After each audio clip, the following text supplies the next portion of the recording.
Welcome. It's good to see you again. I hope you have had a great start into the week. Thank you so much for being here again. Today's topic, weird Japanese traffic laws. I'm taking it a little bit easy so that more people can join. Just give me a second. So traffic in Japan is weird to some extent. I mean, mostly it's the same. The cars look a little bit different. There are K cars, which are translated about small cars essentially, and they have a different classification when it comes to taxes, and they look kind of, I wouldn't say stupid, but unusual for Western eyes, I would say. Like maybe if you have seen Dragon Ball and you sometimes see cars driving around and it looks essentially like a box with a really small front, that's essentially a K car. And there is some kind of traffic etiquette all people know, apparently. For example, when there's a lot of traffic and you want to join in and somebody gives you the room, they take the break and you can get in, then most people do say thank you by using the direction indicators, both of them, like once or twice, like beep, beep, beep, beep, say thank you. Another option is to honk, not like aggressively, like boo, boo, boo, boo, but just once, boop, very slow, just a little bit. Like, for example, if you're at a crossing, somebody stops and lets you go, you say beep. You don't say they come, you do boop, because they can see your direction indicators blinking. So let's beep, and then you go. And the first time this happened, I'm like, why is he honking at me? Did he do something wrong? Thankfully, I had my wife with me, and she could clarify the situation. And another thing, and this is actually a part that's, until now it was like, okay, like etiquette and so on, but what is really weird to me, or like took a little time to wrap my head around this, when you have an accident, usually what I'm used to is one person's right, one is wrong, or both are wrong. So this means one person pays or both persons pay. But in Japan, usually if your car is moving, you are also responsible. This means, depending on the traffic situation, for example, somebody hits you in the side, boom.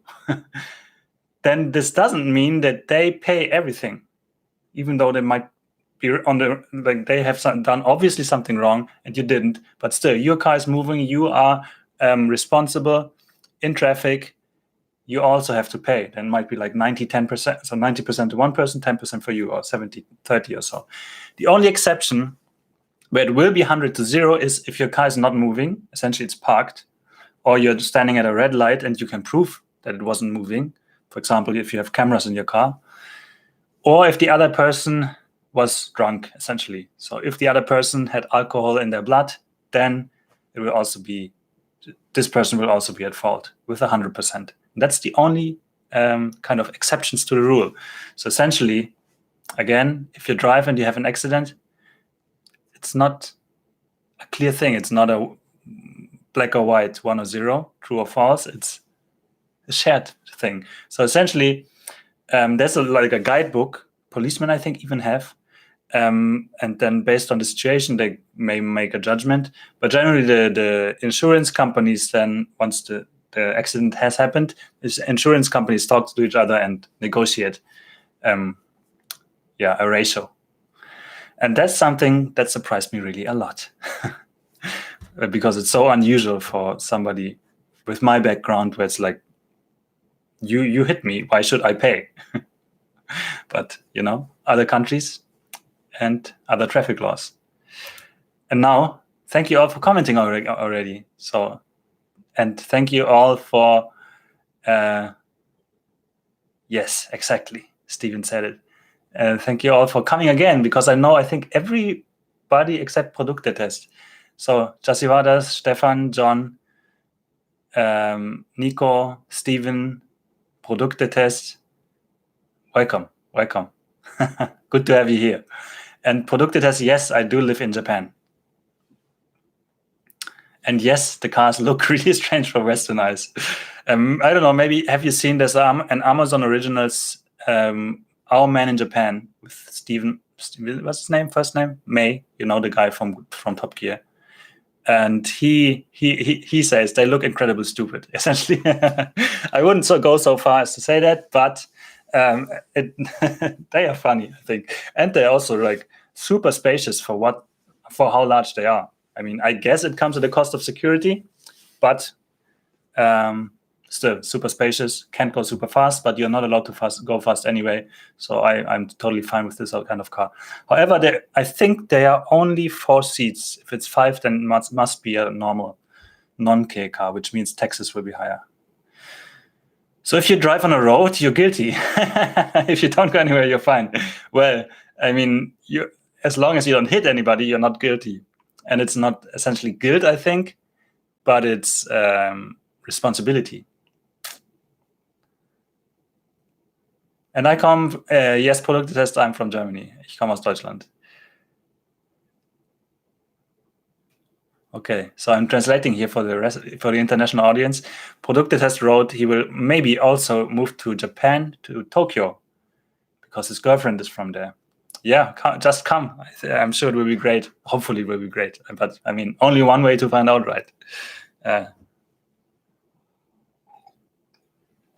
When you say later, do you have a time plan? Like once Corona is over, maybe? Yeah, I think now the EU did again like what is it, a ban? So citizens from Japan may not, or people coming from Japan may not enter the European Union, but it's up to the countries to how it's implemented. I mean, I'm not planning to anyway, but it's still. Oh yeah, Produktetest has to marry first, I see. So yeah, I mean, don't marry just to move to Japan, obviously, but you know that. And all the best. I hope. I'm convinced you will be happy. I like the Japanese cars, says Nico. The most are small and clear to see a lot. Yes, so except for ours. We also have a K car. It's not actually ours, but we use it all the time. It's my mother-in-law's actually. And it's when I sit in it upright, then I still see the road and everything, but I also essentially my feeling is I'm like this, so I just see the road below and so on in front of me, but not up. So then I need to do like this, and I'm not really a fan of that. Still, I use it every now and then. Now it doesn't work because of Corona. And you want to marry in Japan? Yeah, that's also nice. I actually married in Germany, so with the official procedure and stuff, standesamtlich. And then we had another ceremony in Japan. So one ceremony in Germany with the German side, and then another one in Japan. But the official first date of marriage is in Germany, and then we had it also registered here in Japan. Japan closed, even business visa. Yeah, I think I could come back if I was outside. I think maybe not anymore. I don't know. But residents, you're talking about the other one. Yeah. Marriage in Japan is a bit complicated. You have to prepare a lot. Yes, I'm married in Japan to a Japanese woman as well. But as I said, we married in Germany, and it was also not so fun because we had to get documents from Japan, which essentially prove that my wife can marry.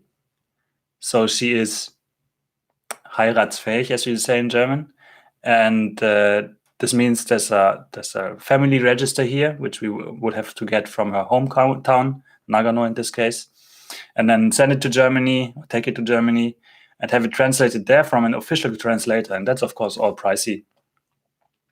And once we had that, it worked relatively easy. I'm in Japan, liked it a lot. Machines at restaurants for ordering with only Japanese signs happened to me quite a few times. Yeah, it happens every now and then. But well, I mean, at least you're having a fun time, I guess. Just press something. How many kilometers did you do so far? Heavy driver? Absolutely not. No, I only drive inside of the city here if I have to and if I feel like it, because often I go with my family, so then either my wife can drive as well or not. And my wife is a better driver than co-driver, I would say. So if I want to relax, I let her drive. Okay, Produktetest, take care. Thank you for having joined us. Yeah, like yes, essentially like having a board in front of me when driving with our car.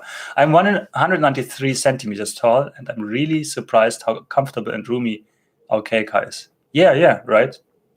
Most of them. And again, ours, if I'm sitting in the back, I can't sit straight, unfortunately. So if I do this, then I have to do this. And I'm just 180. Yeah, Produktetest. Yes, we can talk next time about getting married in Japan. Take care. Did you go over the spousal visa directly or tourist visa and then change to spousal visa? The latter I changed. So I came here on a tourist visa, then I changed. And I didn't really know that it's not really, it might not be approved. So that's probably why I did it. But then later, or at least I read that it's most likely it will be okay. But then I read from another German, a woman in this case, and she went to the immigration office to change from a tourist to a spousal visa, and they said, no, you cannot do that. So she was like shocked to have to go home again to get the visa now. But then she went to a different immigration office, and they said, yeah, of course you can, no problem. So it all depends in that case. But it's a little bit of a gray area. Also, I mean, in theory, you also shouldn't come to Japan on a tourist visa to find a job and then stay here until you get a work visa, but it's actually possible. So I know at least one person who did that. Although she had to leave once because getting a certificate of eligibility for a work visa takes some time. So and the tourist visa is usually 3 months for many countries. And in her case, then she had to go to Korea once for a couple of days and then come back.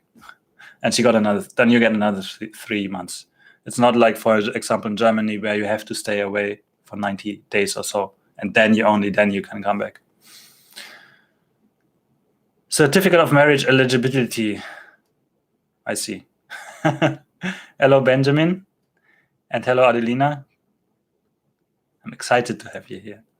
I used to take photos from the plastic things in the window and just showed it to the staff. But now I'm missing the context. From lunch break. Oh, excellent. Very convenient. I see. Yes, Nico's also 195. And the car I drove was okay and didn't have problems with the roof. That's nice. But you also didn't sit in the back seat, right? You sat in the front. Yeah, but many of them are like boxes, and then they're like evenly distributed when it comes to height. And some also have sliding doors, which is convenient if you have kids. Again, ours doesn't. Has your car also been invaded by teddy bears and been kawaii-fied? No, it doesn't. It didn't. But my wife's previous car was pink. And it had like on the mirror, the back mirror in the center, it had like a Hello Kitty surrounding thing, and also the seat cover was Hello Kitty. So this one was kawaii-fied, but not our current one. I'm good, Madman. Good to have you here again. For Germany, you can get 180 days tourist visa. Yes, that's correct. And then, because you're German, you can apply for another 180 days. Can you believe it? When you're in Japan, but then you're out. So up to oh yeah, that's actually what we did. So yeah, 90 days and then another 90 days. So that's what I want to say. Yes. Sorry. Job is calling again. See you next time. Okay, Stefan, take care. Ordering in restaurants. I see. Oh, that one. Okay, now I get the context. Okay. Yes. For the algorithm, says Benjamin, with the cat in the box. I believe there is no maximum per year in Japan. Yes. The only thing is, if you come to Japan, and so you do that a lot, you go to Japan, you leave, come back, and you get a lot of immigration stamps, then at some point they might say, what's going on here? I don't think you can enter now. So it's up to the immigration authority at the airport or port. eventually. So you shouldn't overdo it, but usually once should be okay. I've never heard of somebody who was denied entry for doing it just once. For junior front-end developer, married to a Japanese but with no work experience and basic Japanese conversation barely and 5, how likely is it to get hired as a dev with these criteria? By the way, like your video about development in Japan. Okay, Ricardo, first of all, thank you for watching and thank you for being here. I would say it's tough because essentially if you go the route of no work experience and you start off in a Japanese company, essentially being trained with the other Japanese, then I think usually in most cases Japanese is very important.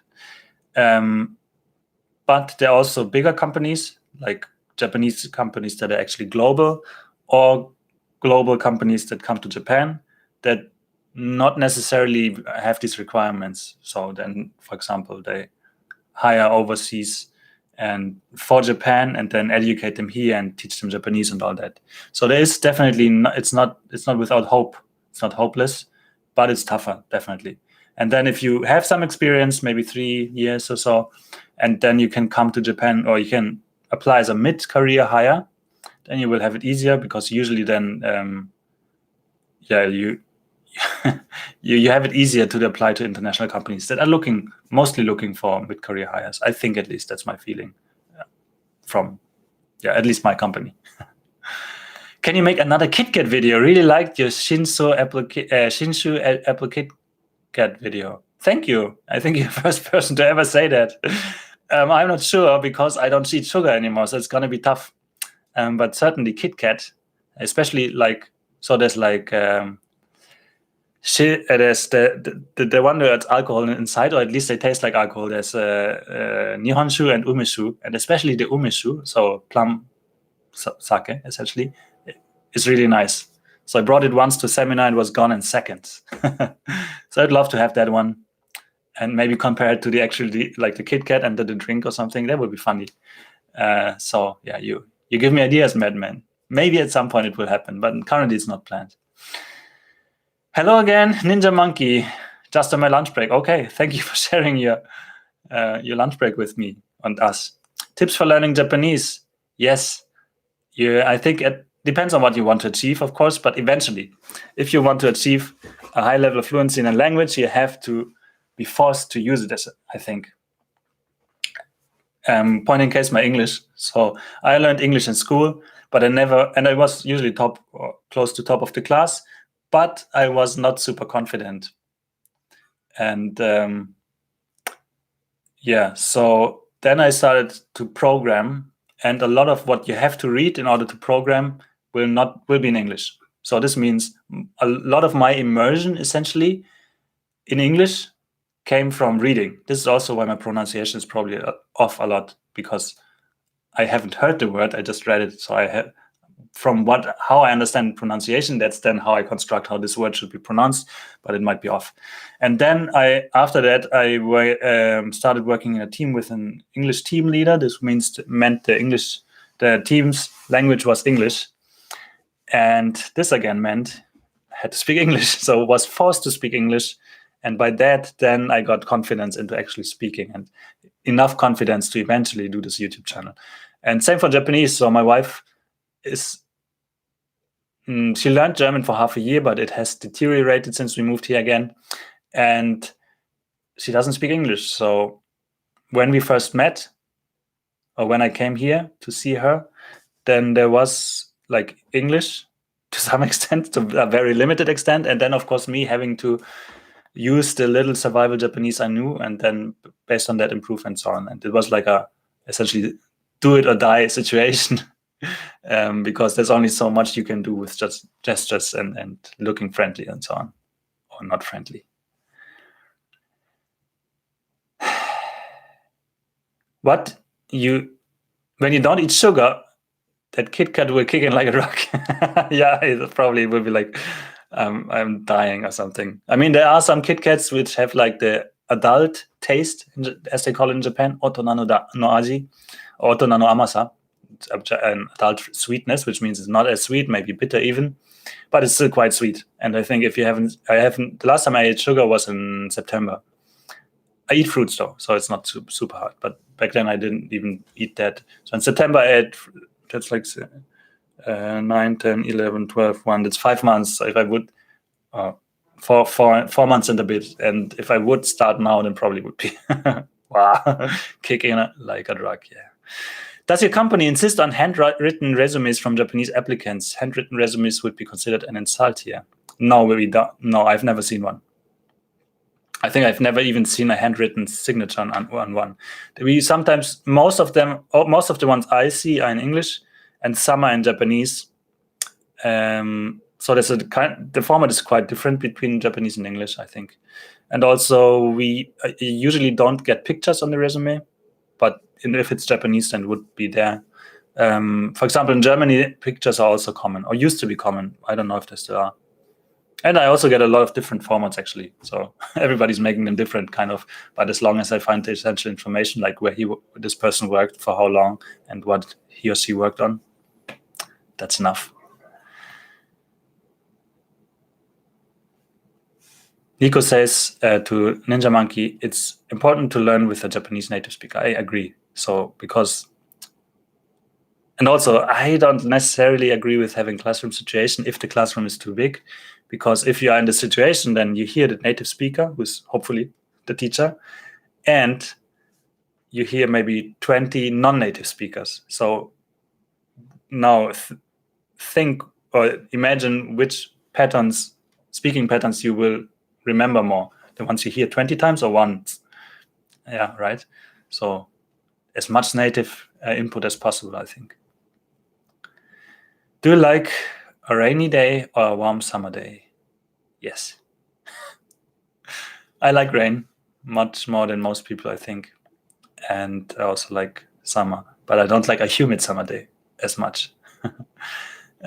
Especially in Japan, I found that people are very easy with taking out their umbrellas.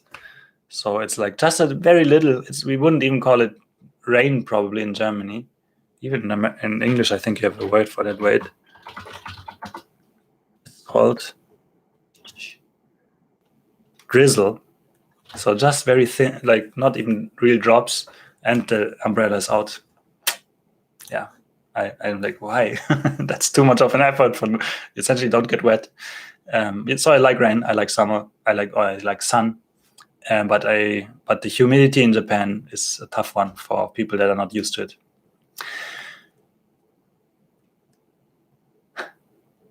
Ima tabetai doko level survival Japanese.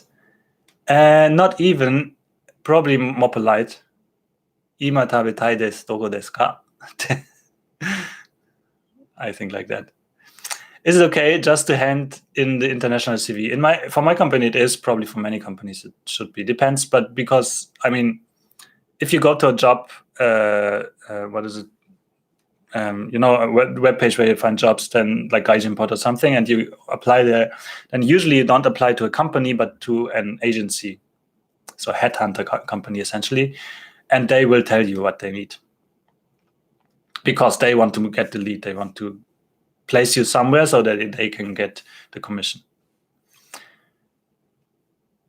Is it okay to just write that? How much do you like ramen noodles? Depends. I like good ramen, but I don't like any ramen. So I also don't like soft. So I prefer thicker noodles. So that because they're in the broth, right? And if they're super thin, they will get very soft very, very quickly. But it's also one reason why you should eat ramen fast, I think. Tips for live streaming and building an audience. Oh, that's tough because we are 15 right now, so I can't really say I figured out how to make a great live stream or have a great live stream audience. What I can say though is, for the first few live streams, I used my computer webcam, which is very limited, of course. And now I invested like $20 or $30 and bought a converter from HDMI to USB, so I can use now. This is my GH5 camera, which hopefully looks better. So that would be a tip. By the way, is it too bright? Maybe it's okay. Yeah? Let me change that a bit. Maybe like this. Yes. And building an audience. So I'm also not really great at that, but recently I have been doing an influencer seminar with another Japan-based YouTuber called John Daub. He has a channel called Only in Japan, and he used to have another channel of the same name, a similar name, and he built it up to 1.3 something million subscribers. So he's really he must have done something right. And in his seminar, finally, I took the bullet, maybe, and defined my niche. Essentially, I defined what I actually want to do with this channel, because Japan was kind of there. Yes, of course, always Japan focused. But then what after that? Like, do I really want to do travel and then all of Japan? It's again a pretty big niche. But I also do like how-tos, like how to use a toilet or how to survive in a toilet and how to use a love hotel, and also explaining culture and things like that. So what was actually my niche? It was very wide, I would say. And now finally I focused, I decided I want to do travel specifically for central Japan, essentially the area where I'm living. And almost everything in central Japan is off the beaten path. So essentially showing everybody the things they don't know yet about this area. That's now my niche. And then I have live streams like this one, where I can experiment with the topics I would otherwise cover in a video, like weird Japanese traffic laws. So, and this has, for my mindset, this helped me a lot. So I don't know how, Ninja Monkey, how defined your audience or your target group is yet. So maybe this would be helpful. And then, of course, once you have, I mean, if you don't have a target group, how do you want to address your audience if you don't even know what they should be or what you expect them to be, right? So that's essentially me back to the drawing board. Like recently, the seminar ended in the last month. Okay. And if you have any other YouTube questions, I like to talk about this a lot, because obviously when you do YouTube, then it's kind of also a passion to talk about that and to try to make videos better. At least I do. So let me know if you have questions. I could recommend TPR method for language learning. What does it stand for? Please let me know. What do you prefer most, Kobe beef or Wagyu beef? So Kobe beef is Wagyu. So Wagyu stands for Japanese cattle. So it's like Kobe inside Wagyu. And depends totally. So Kobe beef has a very high classification of A4. I think it needs to be A5, A4, B4, B5 or B4 grade beef in order to be called Kobe beef. They have to come from the Hyogo prefecture. And I think they also have to be kuroge. So this means black fur cattle. And they are also like raised a lot longer, I think 3 years or so. So I made a video on that. That's why I have a little bit of knowledge. And I had Kobe beef only once, and it was fantastic. I think so. Back then, so in Japan, there's the Sandai Wagyu. There are 3 big Wagyu brands. One is Matsusaka beef, which is usually considered the best, and there's Kobe beef, which is the most famous. And then the third place is usually one of 3: Omigyu from Omi region, then Yonezawa beef. And what was the third one? Let me think. Yonezawa is in Yamagata, that's in Tohoku, in the north of Honshu, the main island. And the last one, I think, I forgot right now. So anyway, so we just had, okay, we tried 3 of these, Matsusaka, Kobe, and Yonezawa, and then we find out which one is best. And we went to Kobe first, and it was mind-blowing how different this tastes from normal beef. And it was also a great evening. So all in all, Matsusaka beef was also fantastic, much more expensive in our setting, and maybe more like richer in fat, but also unbelievable. But all in all, we went with the Kobe beef. We decided for us, Kobe beef was the best one. So I like Kobe beef, and yeah, I want to do it again one day if traveling is easy again. Okay, then, all right. Where was I?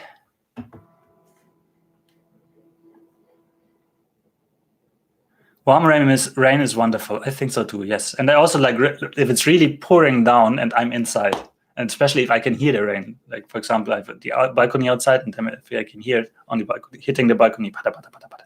I'm inside in the warm and like yes, it's cold outside. Has the COVID-19 pandemic encouraged Japan to adopt more paperless pay systems, or still nothing similar to Western contactless pay systems? Yeah.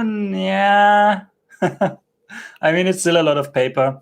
The supermarket I go to usually has a kind of vending machine thing. So the people, there's a real person taking your products and scanning them, and then you go behind the person and pay at a vending machine like thing, but only in cash in that one.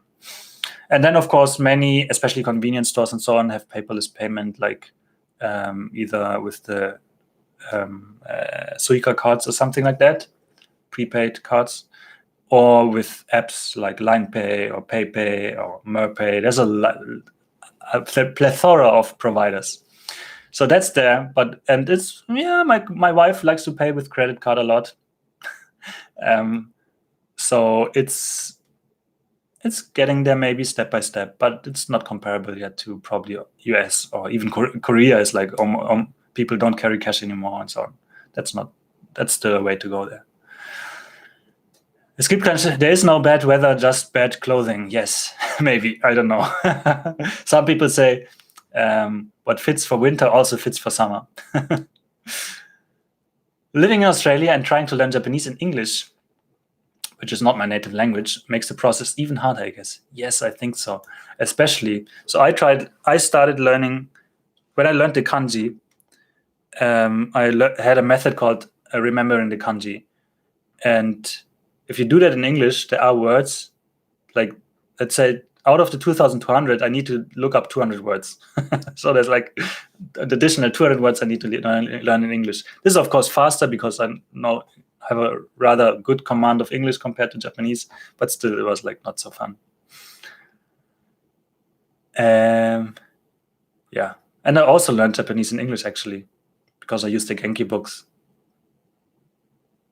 But then at some point, of course, if you're over the like beginner and maybe low intermediate or so, I would recommend to switch full native anyway. So just use normal native materials, watch anime and so on, turn on Japanese subtitles. And Japanese like Japanese audio and Japanese subtitles. And that's a nice way of learning. Of course, you should write down what you don't know, like in a spaced repetition system or something, Anki, for example. But yeah. Why does beef like Kobe beef and Wagyu cost so much? Do they have any speciality to them? Yeah, one of them I mentioned is it takes much longer to raise a cattle, like 2 or 3 times as long as a usual Australian beef, for example. I say Australian beef because there's a lot of Australian beef imported from Australia here. And then they're also treated very well, and it's not like they're cramped together and so on. So they have, in comparison to their cow colleagues, they have a pretty decent life, I think, until they get slaughtered. But 15 is good. Sometimes I'm streaming and waiting for people, and I talk to a wall. Oh, I see. I remember my first stream, which was in 2017, and I expected way more people, or more interaction at least. And then I promised it would be 30 to 60 minutes or so, and after exactly 30 minutes, I was like, it's over. And since then, that's at least one of the reasons why I didn't do another one till last year. Well, YouTube is a meritocracy. If you are consistent and produce quality content, you will find an audience. But if you chase trends, you're doomed to fail. Yes, I agree, generally. I had one video that was kind of trend chasing, and it was successful. But that was the exception. Usually I don't do that. So maybe you remember there was this big typhoon, Hagibis, in 2019 in September, I think. And it hit us. It was super big. And a friend told me the day after, like, you need to do a video and you need to do it today. Now go and do it. So I'm like, God damn it, okay. So I went outside, took a couple of a bit of footage. I also took a little bit in the evening, made like a very rough video, I would say, for my standards, put it out, and got like 180,000 views or so, and it had like click-through rate. Click-through rate is when somebody sees a thumbnail and a title of your video on YouTube, and they actually click on it. Usually average for my channel is like 5.1 or so, which is already good. But this one was 19. So essentially almost every fifth person seeing the video actually clicked and watched. It was unbelievable. So it was great. But yeah, generally I totally agree. So if you just follow trends, except if you're on news maybe, then that won't work. How would you feel if you suddenly hit 100 subscribers tomorrow? Yeah, very surprised. Where's all that coming from, and where's my money? Because frankly, subscribers don't mean much. Views do when it comes to payment and so on. So but yeah, of course, they might get notified and then view. But yeah, that's. I consider this to be rather unrealistic. Let's take this way.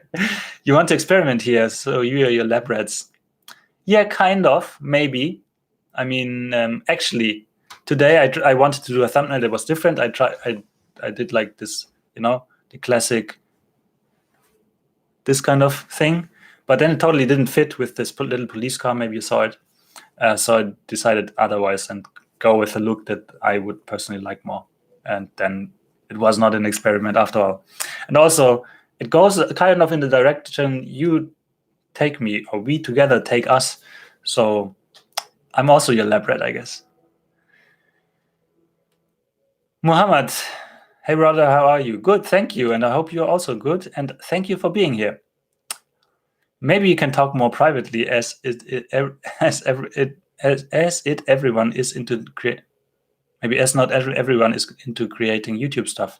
I need to get back to work now. Chat soon. Take care. You too, Ninja Monkey. Take care. Yeah, just get in contact if you want. There's an email address in my About section. So I come in all your live streams. Yes, you do. Thank you. And I'm a huge fan. Thank you. Can you guess from which country you are? No, I can't. Of course not. I mean, time zone wise, you are probably between Europe, are you, and Australia, but that's not very precise. So, Madman, I'm having a hard time. Number of subscribers is overrated. Many of your videos have been viewed by only 5% of your subscribers. I think of subscribers who don't look at the subscribed channels are zombie subscribers. Yes. And I think one reason for that is how long it took my channel to reach this number of subscribers. So now we are at 18,500 something.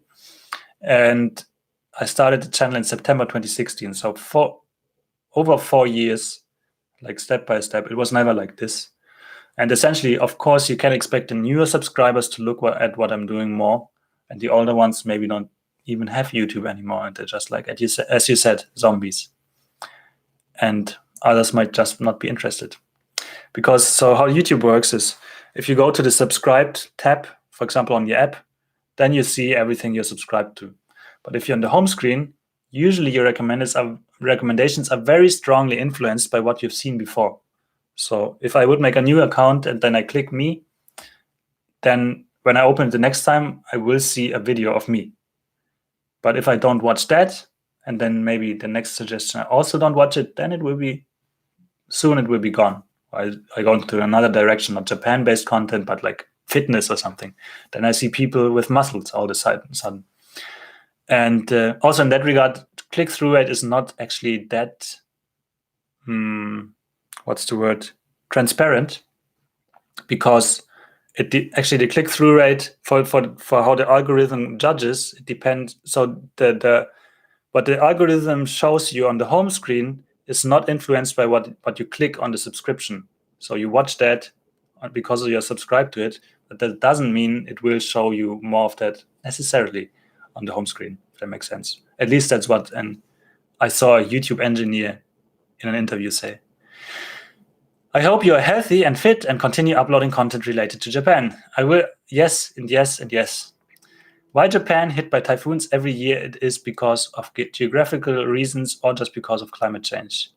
So Japan has always, as far as I know, been hit by typhoons a lot.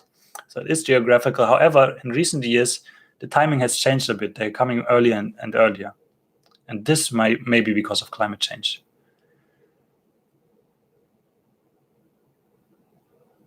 Thumbnail for your last live stream was Hannoki Bayashi Open Air Museum at Oshino Hakkai with Mount Fuji in the background. Yes, that's the one I was looking for.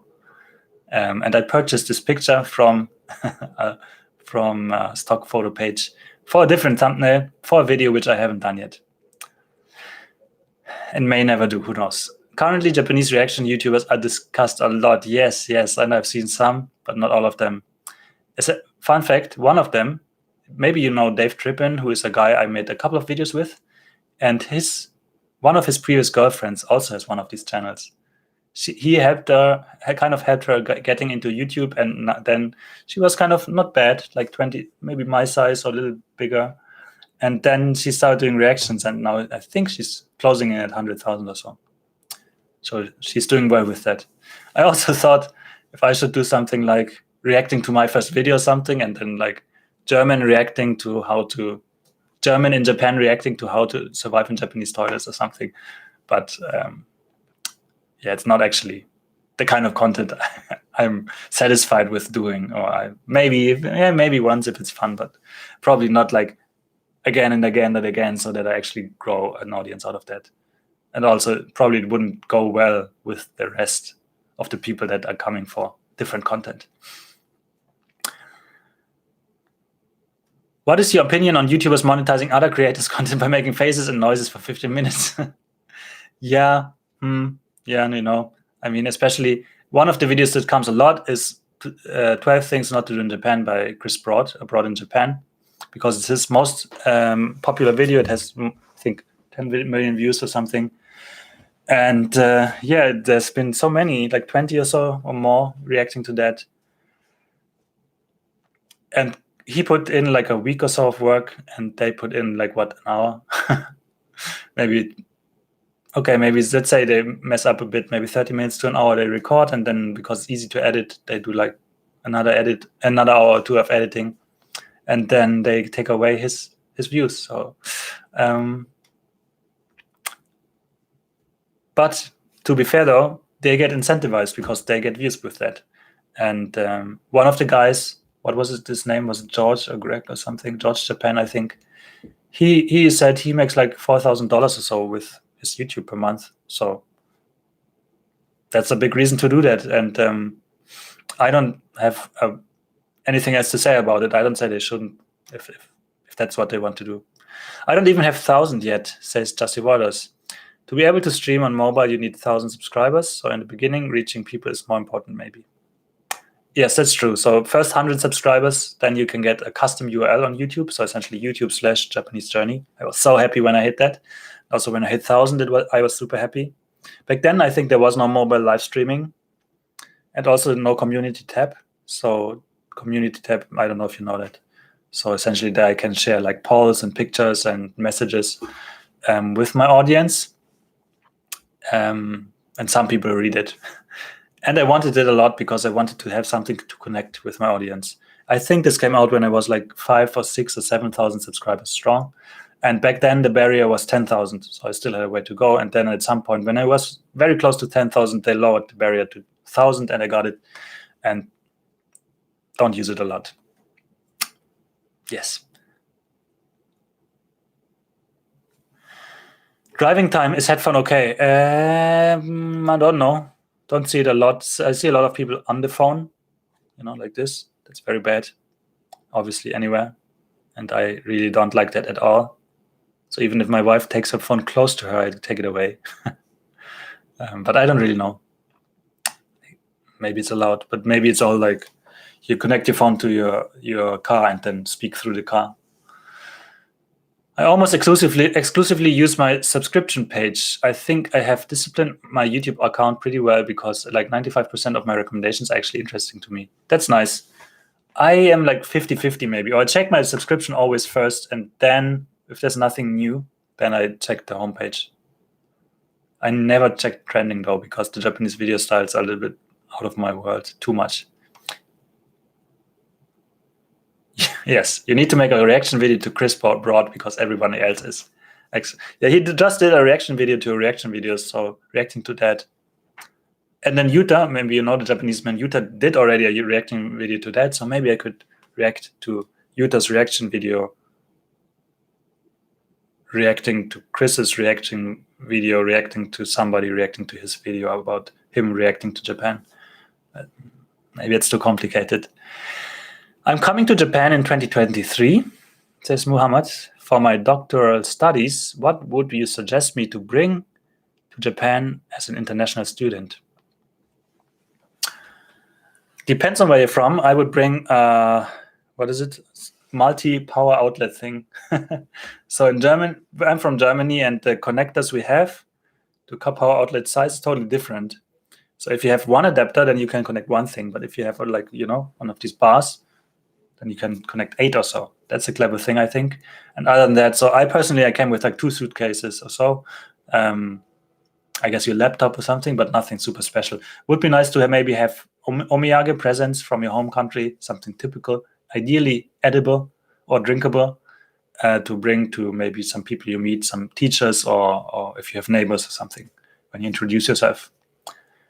But also check maybe Google if Japanese actually like that. Because when I came here first to see my now wife, I brought gingerbread, and turns out nobody likes it. So I gave it to my now mother-in-law, and she's like, and then put it away, and like, oh yeah, she likes it. But now I know, of course, she's just like politely eating a little bit, and then yeah, okay, let's not talk about it. So I actually brought like maybe 5 or 6 packages, gave away 2 or 3, and then ate the rest myself. Liking and commenting individual videos indicate to the algorithm a higher level of activity and interaction, which will improve your chances of getting recommended. Subscribing is a static indicator. Yes, so I agree. Of course, if you have the bell notification on, it might help a little bit. So YouTube might show you on the phone, but even there, the click-through rate is like 1% or so. That's not changing the world. However, commenting is very important, I think, because it has the highest hurdle to jump over, right? Because like is just one click, but commenting is like maybe 100 keystrokes and then a click. So definitely. If you react to Chris Broad's video, you must do it in German. Yeah, or maybe I should go even more into the German accent. Oh, product test, you are back. I'm not living in Tokyo. I used to live in Yokohama until October last year, for almost 3 years. And now we moved to Nagano City because it's easier I have 2 kids and a wife, as I said. And it's easier here because more spacious. And also, especially now with the current situation, it made our life much easier and better coming here. Also, you can get more for your money when it comes to living. You get into an endless reaction loop. Yes. So, well, I wouldn't say let's not talk about it, but yeah. Are there any infos when foreigners will be allowed to come back to Japan? No. None that I know of, I think. Yeah. Oh yeah, Steven said they just extended the lockdown to March, so not too soon. Yes. So I think March 7th or so. They have to do something for the Olympics. Essentially, yes, that's true. I think there are a couple of considerations. One is not having any foreign audience, so just Japanese, and then having everybody who's participating be vaccinated. And then they still get like 9 billion or so from the TV licenses, so it's like not as bad. And another option would be to not do them and instead apply for 2032. Yeah. By the way, I am a computer science student. Okay, I see. Nice, Mohammed. I also was a computer science student, although I didn't do a postgraduate, doctorate and so on. Do you know a foreigner in Japan who married a Japanese in Japan? So you have to marry here and go back to Switzerland in your case, wait for the spouse visa to come, and then you can come back. I'm not sure about that. Can Japanese still fly to Europe? I'm not. I mean, so for the European Union, they said Japanese should not be allowed to come, but it depends on the countries to implement. And since Switzerland's not in the European Union, I don't know how it will be for you specifically. But probably if you just Google quickly, you will find it soon. And for example, in my case, I also came to Japan on not a spouse visa, but a tourist visa, and then changed here. So I think it might be possible for you to do that as well. But since you're marrying in Japan, getting married in Japan your situation is a little bit different. So can't really say 100% sure. And I think I don't think. I might know some people, but I don't know they did actually marry in Japan or not. So I don't know. The Olympic Games should just be delayed an entire cycle, thus making it the Tokyo 2024 Games at likewise delay all subsequent assigned games. Yeah, I think also that would make the most sense to me at least. But I guess they have some contractual obligations with the countries. But you got married in Germany. I did, yes. About cost of getting married, I think it's both not super expensive when it comes to the bureaucratic act. Like in Germany, you go to the Standesamt, and in Japan, you go to the city hall or something, and you just sign something, say yes, and then how much was it? Like 80 euros or something. So not exactly pricey, but the ceremony, that's what's pricey, because usually in Japan you have a wedding manager and a company, and they have the environment, and they have a fake chapel or even church for you to get married in, or you do a Shinto marriage. That's different. Then you have to you wear the hakama and so on, and all that, and this is pricey. So we had a small wedding, just close family, maybe 20 people, and this was closing into $10,000. So it's pricey, I think. But many people do 30,000 or so when they have more guests. Do you think the Olympic will still be held? Yes, I guess, maybe. I think they somehow try to make it happen. As I heard, age discrimination in Japan exists. Did you experience people not being hired because they were too old or female? In IT, I mean, when an applicant is older but maybe not senior level. No, not in my case. I had applicants who wanted to change. For example, one person wanted to change from a lawyer or something like that position into IT, and I don't know why, but he liked, I guess, IT more. And he also was experienced in law, so he was older, and ended up not being hired because no experience. So not because of age, but experience. And discrimination, none that I know of. I mean, what happens is experience discrimination, essentially. So imagine two applicants, both 30 years old. One has 8 years of experience, one has only 6. Which one would you take, right? And usually the reason then is one made a master and the other didn't. Still, the one with more experience is probably going to be taken, depending on how traditional the company is, I guess. But generally, IT tends to be more forward-thinking, I would say. So then the person with more experience will be taken, although I wouldn't say it's discrimination necessarily. It's just expected in a business environment. But I don't know if it may exist. So generally, I mean, me personally, we don't get so many female applying, but generally, I think we treat them same. I do, I think. The big marriages, we don't need a big wedding. We like to save up, and she's not a typical Japanese who needs that, I see. What was the reason you moved to Japan before marrying your wife? We got married in Germany in May. Then we moved. She went back to Japan in June, took care of apartment and so on. Then I came in July, and then we had our ceremony in August. So we also actually married before, and then we moved. How did you move the money of your bank accounts, everything from Germany to Japan, or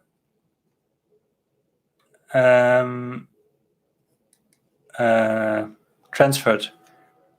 So cash. Japan allows up to 10,000 euros, dollars, I think, of cash. So essentially, when my wife and her family went, so my mother-in-law and my sister-in-law came to pick her up because she was pregnant at the time. So we just, 3 people can give a lot of money. And then I also took some. And that's how we did that, cash. But other than that, usually TransferWise, if I do it now the other way, from here to Germany, then I use TransferWise, which I think has the lowest or close to the lowest rates. Please keep in mind the limitations of 10,000 euros. I think from here to there, it's 1 million yen. And then from Germany here, it might be 10,000 euros. Or Switzerland, maybe 10,000 franken. Oh, no, sorry. Jasivadas is not from Switzerland. Sorry for mixing it up. How's the economic situation because of coronavirus? As bad as in Europe or not? Yeah, I guess not as bad, because here essentially this lockdown is not really a lockdown, it's just a state of emergency, which means it is rather soft. So we had a first one, I think, when was that? In March? And it was like, please don't go to the office if you don't have to. A couple of businesses should close, and they will get support up to 2 million yen, which is about $20,000. And that was it. So it's here you should and not you must. So it's essentially a recommendation, but a very strong one, close to an order, but not really an order. So some businesses didn't follow it, some pachinko places and so on. And this time it's even softer. So back then schools and kindergartens were closed, but now they're not. And the recommendation for businesses is to close from 8 p.m. So especially amusement places where people are close and drink and take off their masks and so on, And so accordingly, the economic impact is not as high probably as in Europe. Now I have to eat something. I have a mikan. It's like clementine. Wait, I show you a magic trick. Okay, can you see that? Wow. It's flying. I also got this from my wife. Do you know how it was done? Probably. Good morning, Daniel. Panic. Good to have you here again. Nico says, really? I'm totally missing the context now because it takes me so long to answer. I really cash. Yes, really cash. That's how I did it. Then for some time, I actually just went to the ATM and used my credit card. So you exchange the money to yen in Germany. I changed it here, which might not be because people told me it is the cheaper option to change it in the target country.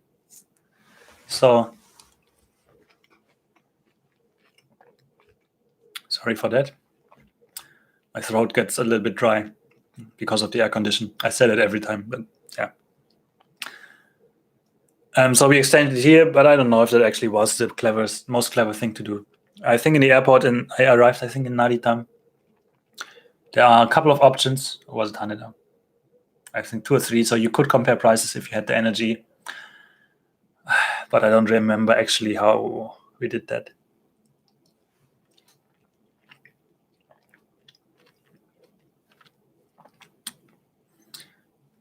So I didn't change. I just took it with me in euro. ATMs in 7-Eleven usually take Western Visa credit cards and are thus nicknamed Western embassies. I didn't know about this nickname. Yes, they do. And also from Japan Post, they also do. Wow, Daniel. Thank you so much. Just like now we had $20 from you. Thank you so much. Really appreciate that. Towards the hydration fund. Thank you. Still haven't gotten. So I almost bought a tea for like $10 or so in a supermarket. But then I had a discussion with my wife and we said, I want to go to my friend who has a tea store. I haven't seen him in years. And my wife says, because we had our kids with us, we can't go there now because he talks so much. So it takes too long and the kids get nervous, and it's like a rather cramped store, so they break stuff and so on, teacups and. But I will get to that eventually and buy some nice green tea or something.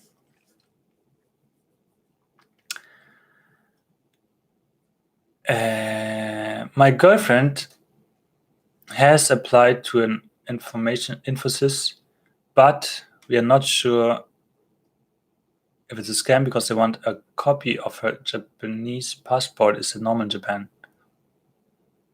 I don't think so. So I applied to 6 companies, I think, back when I looked for jobs. Nobody wanted that. However, the recruiter wanted to see my visa because they wanted to make sure, obviously, I can actually work here. And then once I got hired, I also had to show my visa, maybe also my passport. But that was like after I was having a contract.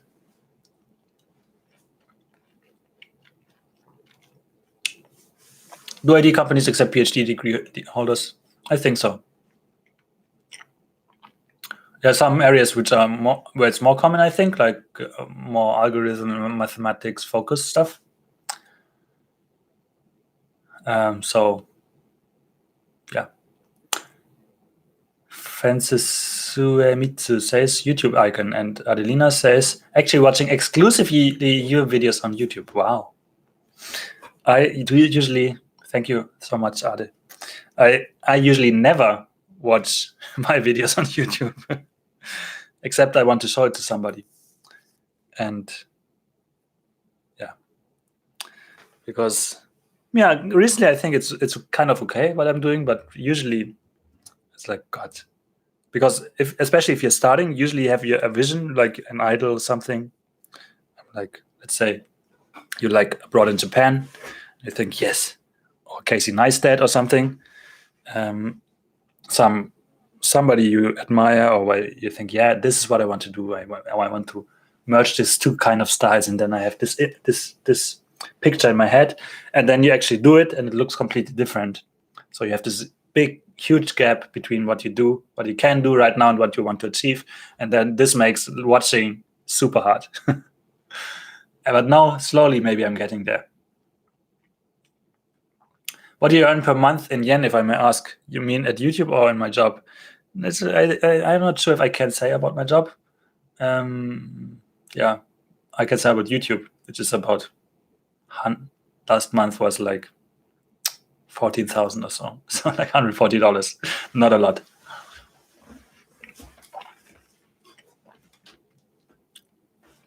Did you actually apply from Germany? And second question, do you know of companies who help with moving to Japan, like getting an apartment and such, when the applicant can't speak Japanese yet? I applied from Japan.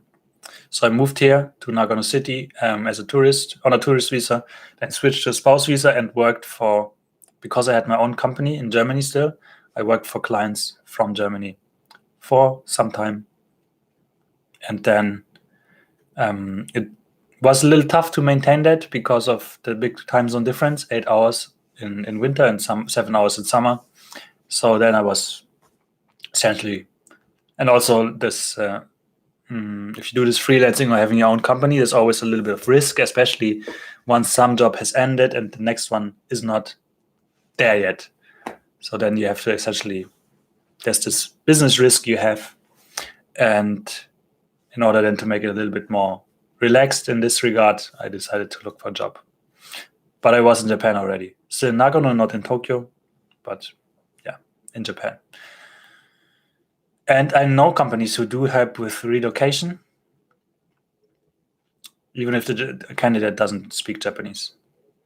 I think there are a couple of bigger ones. Obvious ones are, of course, Google, Apple, and the like. And then there are Japan-based companies like Line. They hire a lot of foreigners. Rakuten hire a lot of foreigners for IT now. But probably there are more. Also, Indeed, maybe you know that. It's a job search portal. Has a very big office here in Tokyo. Here in Japan, Tokyo. In my job, yeah, I think I can't say. But it's okay enough. I think. My wife says we don't have money, but I think it's enough. Average monthly salary in Japan is approximately 265,000 yen, pay increase with age and seniority. Yes, that's generally the truth. And it also, I think, applies to some extent to IT. Of course, skill levels also, or personal development is also valued. So it's not only seniority, but also if you just joined the company, then probably you can expect to be promoted immediately. And if you have just been promoted, it's the same, I guess. So it has something to do with time as well. And yeah, I think in Tokyo, the average salary, to come back to that, might be a little bit higher than 265,000. Okay, and what I can say, product test, is I make more than that. I have 10 years in IT relating to data migration, so many of the IT jobs are more related to programming, Ruby, Python, JavaScript, etc. I've been finding maybe my experience is a little narrow.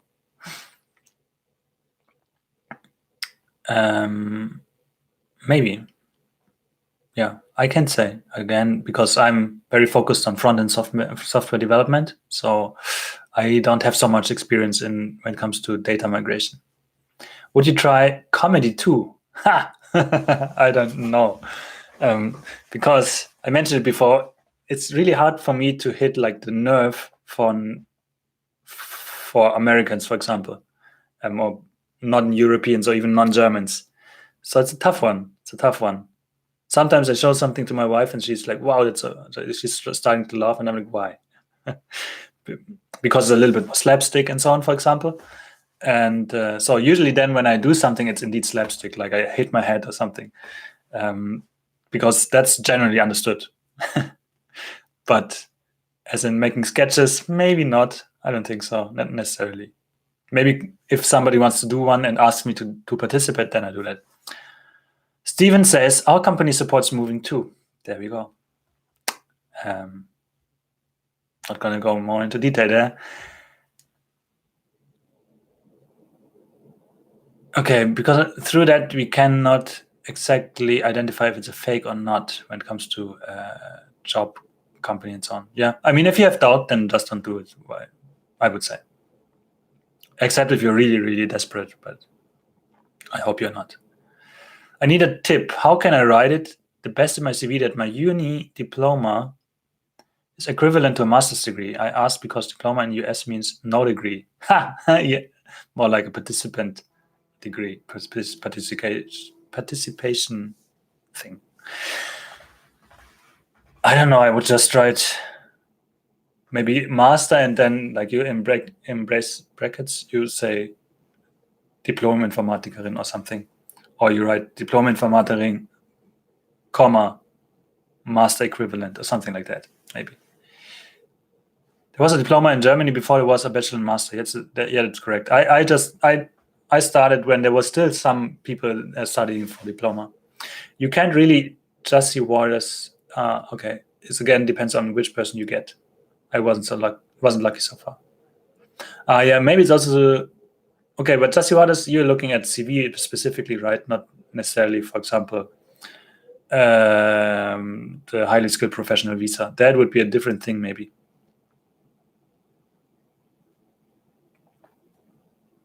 Yes, like Steven says, yeah, government doesn't know.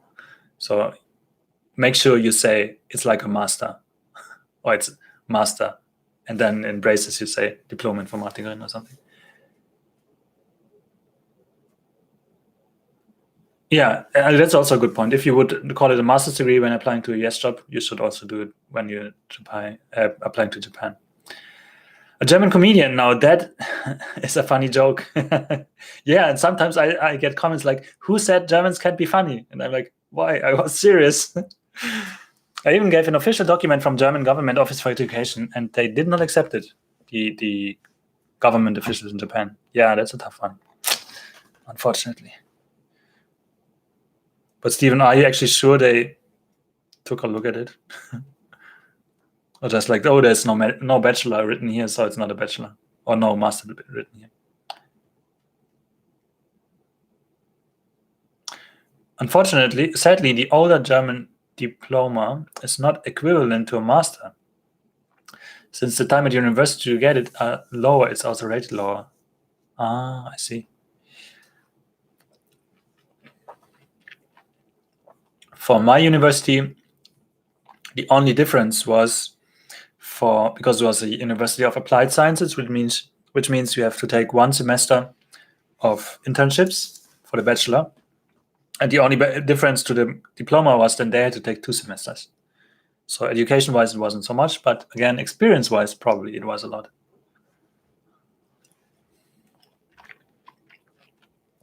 And then the master was another 1.5 years on top of that. So in that case, certainly the master is the one who graduated master has received more education. But again, it depends probably.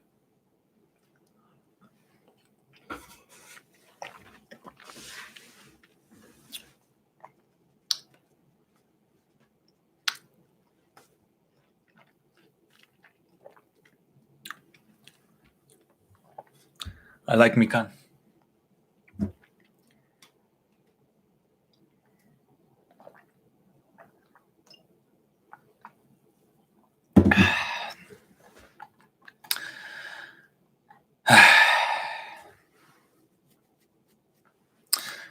So coming back one more time to Daniel Panic, who gave $5 yet again. My wife, so my wife asked me, "Will you live stream now?" And I'm like, yeah, I'm planning to. She's like, "Yeah, hopefully you can make some money." And now I can tell her, yes, I did. $5. So if it continues like that, I get like $5, maybe sometimes 10. The 4 live streams ago, I made like 30 or so. That's like almost an acceptable hourly wage. So getting there. That being said, I'm not doing it for the money, obviously. But it's still nice, super nice. Diploma was exactly the same, and okay, the pre-diploma was bachelor and master diploma, and the diploma was 9 semesters, 4.5 years. Yeah, that's also so good point from Daniel. Interviews have a lot of people to look through, and best to make it as easy as possible to understand your qualifications. I agree. I mean, yeah. If I don't understand it, then I might Google it. But again, mostly I don't look at diplomas personally.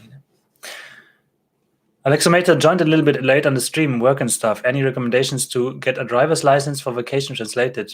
Special service, some special vocabulary to learn. If you have to get it translated, you're German, right? Was it like that? Then you have to go to an official, I think like what the Automobile Club of Japan or something would be. I forgot the actual name. I think there are 2 entities that are allowed to translate your license. And once it's translated, then you have to have the translation. It takes like a couple of hours. Did it cost something? I forgot. You have to have the translation with you, and then you can drive in Japan for up to a year. And then if you go out and come back, then you can do that again. So essentially, do it once, keep it forever. And if you move to Japan, you get a Japanese address. Then you can also, with this translation and your license, you take an eye test at the police, you make an appointment, take an eye test, pay like, I forgot, 4,000 or 8,000 yen, and then you get a Japanese license.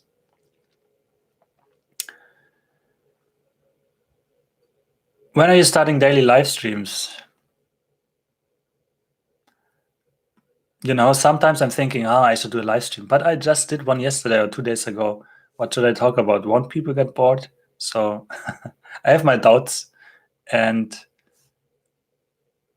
I don't think it would be feasible, actually. I wouldn't know.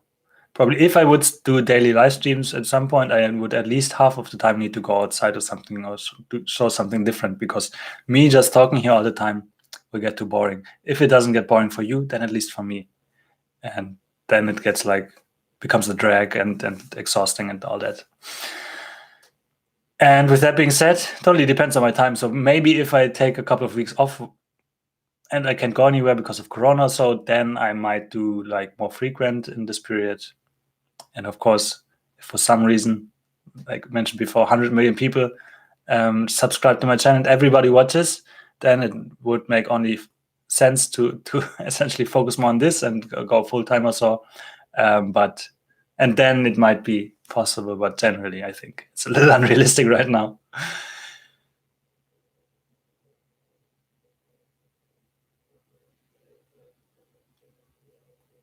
Okay, there's more discussion on diploma and so on. So let me skip that this time. Yeah, I think it depends.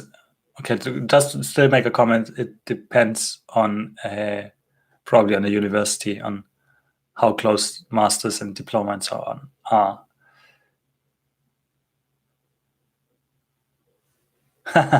Really efficient, sensitive microphone you got. Can you hear the fruit going all the way down? I see. Actually, it's pretty far. It's here.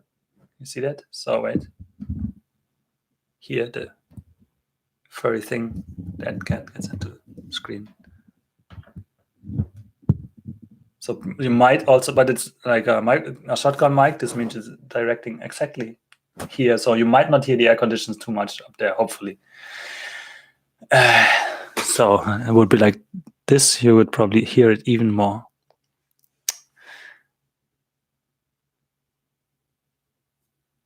Oh, Alexa Mater won't move over to Japan because life is too good in Germany. I agree. It's good there. It's good here. So life is good.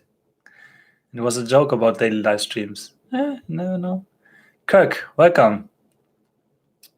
Which mic do you have? This one is Rode Video Micro. It's not super expensive. I think in Japan it's a little more expensive because it's usually imported or so. $60, 70. And so there are way higher quality microphones, shotgun microphones, but usually, and I don't like that, they require a power source in the form of a battery. So this means there's another potential point of failure which you have to take care of.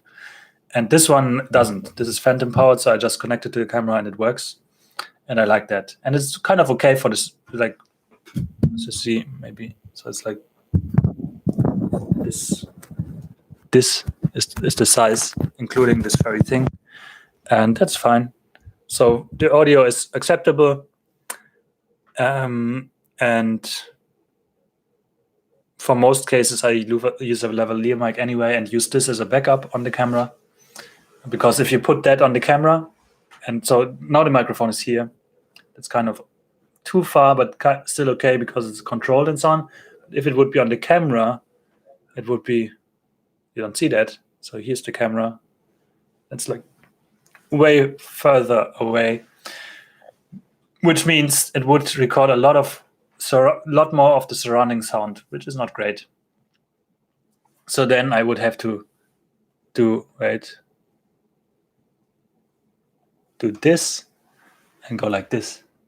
So then I would be close to the microphone again. But generally, rule is be as close to the microphone as you can. And then if you have a lavalier mic here, then you should do that. So that's what I do usually. That's about the mic. It's the Rode Video Micro. It's compact on camera microphone. Yes, exactly. It is. And then the lavalier, I forgot what the name was. I think it's from Shure or something. Yeah, and then so there are a couple of, when you have a lavalier mic, that's this one here, or lapel mic, then you have to record somewhere, right? So either you connect it directly with a cable to the camera, or you connect it to an audio recorder, which is what I'm currently doing, or you have like a wireless solution. So you connect it to the wireless thing, and then the receiver is on top of the camera. But I don't have that again because there would be yet another battery for me, for this one, for that one, for receiver and for the sender, and then too much to take care of. But generally, audio is a topic I'm very conscious about, because if the picture is bad, well, yeah, you can survive a couple of scenes, a couple of seconds with a bad picture, but with a bad audio, it's going to be really painful really quick. So people are going to leave. Have another Mika now.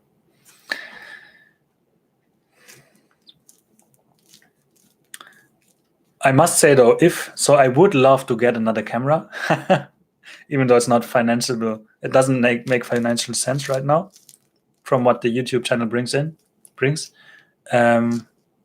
It's after midnight for John. Okay. Good night, John. Thank you so much for always joining and supporting the channel also on Patreon. So have a good night. And back to the topic. So if I would get a new camera, and by that I mean the Sony A7 III, which is like $3,500 without anything, just the body, without lenses. Then I would also get a Sony microphone, which can be put onto the hot shoe. That's the thing at the top of the camera where you can slide things in, like a flash. I would, and there's a microphone that can be plugged in there and then doesn't need another cable wire thing to connect to the camera again. So that would be something I would get if I would buy this camera at some point.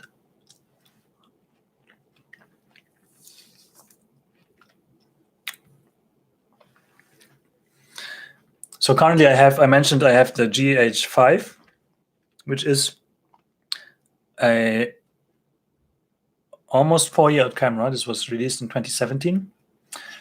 And still, it's feature-wise, it's pretty decent because it can do things like 4K 60 frames per second.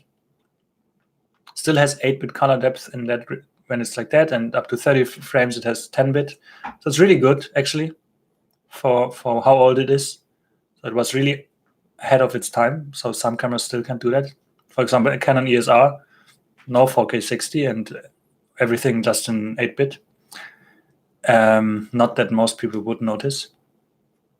So it's a good camera, especially for what you can get it now for like $1,000 or so, or 1,000 euros. So for that, super great. However,